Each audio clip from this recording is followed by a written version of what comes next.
Hello प्यारे बच्चों, आज हम फिर हाजिर हैं आपके लिए एक नई कहानी लेकर।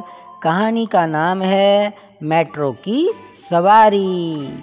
मेट्रो अर्थात जो किसी शहर में के अंदर ही कोई ट्रेन की सेवा चलती है, जो शहर को ही एक स्थान से दूसरे स्थान को जोड़ती है।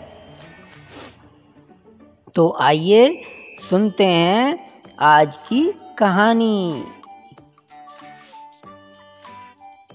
उठो जेवा, आज हम कुतुब मीनार देखने जाएंगे, अब्बू ने सुबह सुबह कहा। क्या अम्मी भी जाएंगी? मैंने पूछा।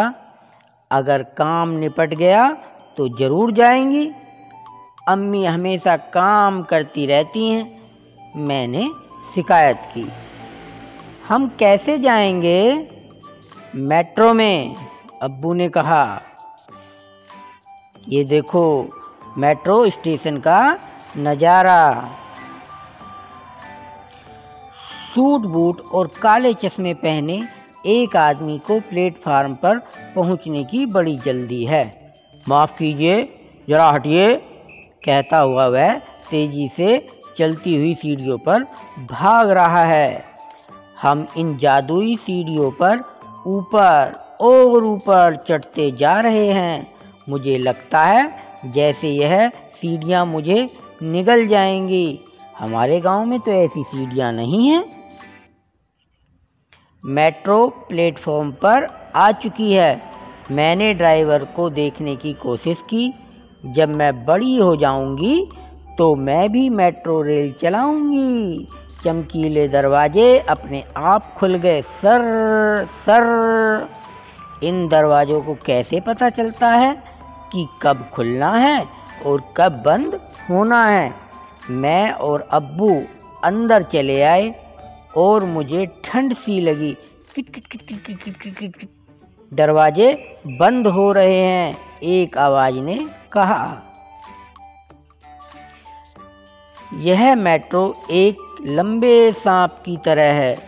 चमकीले चांदी सी सीटें, खंबे और पकड़ने के लिए चांदी सी छड़ें। एक नानी सामने वाली सीट पर सो रही है। उनका सिर बगल में बैठे आदमी के कंधे पर है।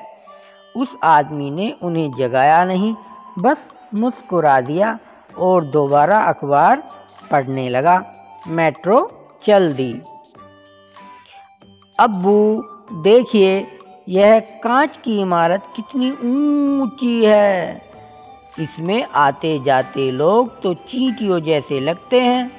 क्या कुतुब मीनार इससे भी लंबा है? होना तो चाहिए, अब्बू हंस दिए। गांव में तो परम का घर सबसे ऊंचा था, 5 मंजिला, पर यह तो बहुत बड़ा लगता है। मेट्रो के दरवाजे खुल रहे हैं। Beep beep beep beep. यह क्या, शहर के बीचों बीच एक बड़ा सा जंगल? देखो, बिल्कुल हमारे गांव के पास वाले जंगल जैसे। मैंने अब्बू को कोनी मार के दिखाया। तुम यहीं आई थी न अपने दोस्तों और अध्यापकों के साथ? अब्बू ने पूछा। अरे हाँ, अब याद आया, मैं अपने दोस्तों और अध्यापकों के साथ यहीं तो आई थी। हमने खूब गाने गाए थे, नारे लगाए थे। पृथ्वी को बचाओ, जंगल को बचाओ, मुझे बचाओ वाला बैनर भी पकड़ा था। और एक गिलहरी ने मेरे हाथ से मूंगफली भी खाई थी। बीप बीप, दरवाजे खुल रहे हैं। सर सर, एक लड़कियों का झुंड मेट्रो में चढ़ा है। वह आपस में हंस बतिया रही हैं। सब दोस्त लगती हैं। मैं उनके कपड़ों और बालों को निहार रही हूँ। एक के बाल तो नीले हैं और इतनी सारी कान की बालियाँ। उसके तो होठ पर भी बाली है। एक ने गिटार पकड़ा हुआ है।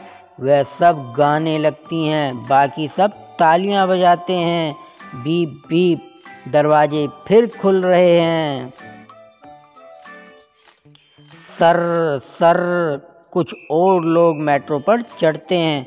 वह देखो, एक छोटा बच्चा एक बड़े से पीले महल की तरफ इशारा करता है। सचमुच बहुत विशाल महल है। जाने उसमें कौन रहता होगा। अगली बार अब्बू अम्मी को मैं इसी बड़े महल में घुमाने लाऊंगी। बीप बीप दरवाजे फिर खुल रहे हैं। सर सर देखो अब्बू, वह गाड़ियाँ तो जाम में फंसी हैं और हम तेजी से आगे निकल गए, इसलिए तो हम मेट्रो लेते हैं जेबा, अब्बू बोले। तभी ऊपर से एक हवाई जहाज गुजरा और नीचे गाड़ियाँ पत्तों की तरह बने पुलों पर चल रही हैं। हम मेट्रो में आसमान और धरती के बीच हैं।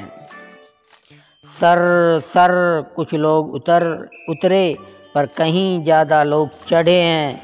सब लोग थोड़ा खिसके, थोड़ा सरके और फिर सबके लिए जगह बन गई है। मेरे आसपास बहुत सारी आवाज़ें और बहुत सी भाषाओं में बोलते लोग हैं।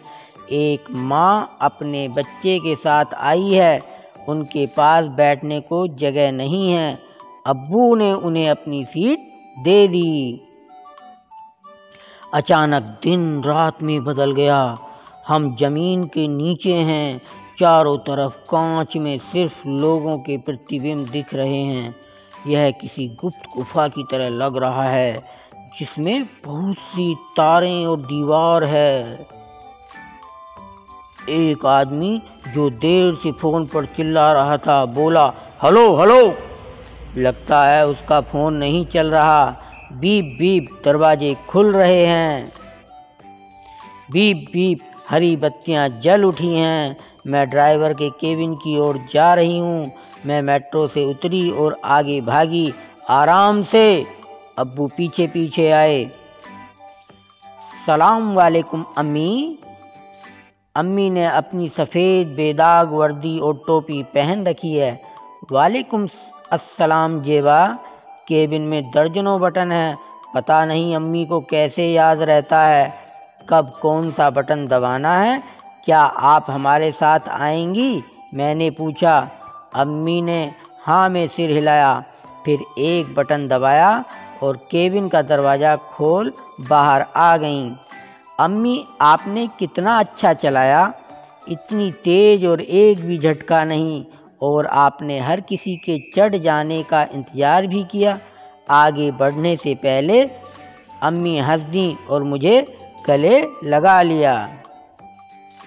मैं बड़े होकर बिल्कुल आप जैसी बनूंगी, बस तब तक वर्दी भी चांदी जैसी चमकीली हो जाए, बिल्कुल इस मेट्रो की तरह, मैंने अम्मी से कहा। और फिर हम कुतुब मीनार की तरफ बढ़ चले, अब्बू, अम्मी और मैं। आज की कहानी ख़त्म। कहानी आपको पसंद आई? जी, अगर पसंद आई तो इसे लाइक और शेयर करें अपने दोस्तों को। धन्यवाद। नमस्कार।